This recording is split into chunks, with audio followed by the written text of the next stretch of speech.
Dalawampung arestado sa isang hotel sa Makati. Sangkot umano ang kanilang grupo sa pyramiding scam. Nakatutok si Marisol Abdurrahman. Exclusive. $1,350 package. Ang pagtitipong ito sa isang hotel sa Makati. Nabulabog ng biglang pasukin ng mga tauhan ng CIDG. Sangkot raw ang mga ito sa isang pyramiding scam. Isa-isang inibitahan ng CIDG NCR ang mga opisyal umano ng sinasabing kumpanya. Ang pang-iinganyo raw ng grupo, one-day ROI o Return of Investment.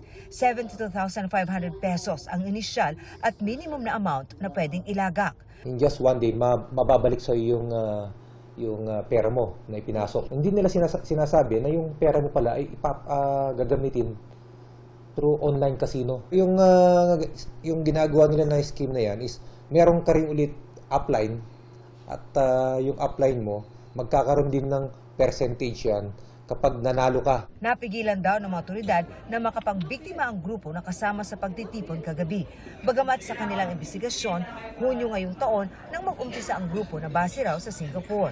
20 katao ang inaresto, kabilang ang 11 Pinoy at 9 na foreign nationals na tumangging magbigay ng pahayag sa GMA Integrated News. Ma'am, I cannot comment po. Doon po yung abogado po namin nasa loob pa. Sa abogado na lang po namin. Sir, can we just have your comment?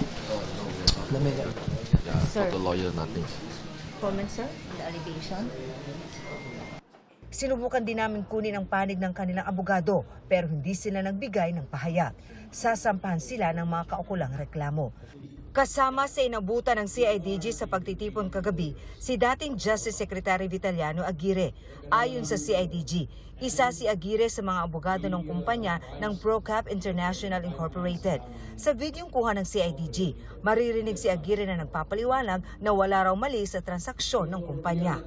We are the retained lawyers of Procap International. Pinag-aralan namin ito and we advised, because there have been 5 months lamang na nag-operate dito, and we advised Procap International on what to do. We are not offering, they are not offering any securities. Procap International is just marketing arm.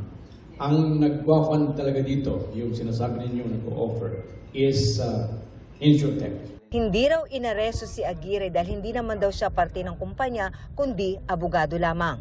Para sa GMA Integrated News, Marisol Abdurrahman, nakatuto 24 oras.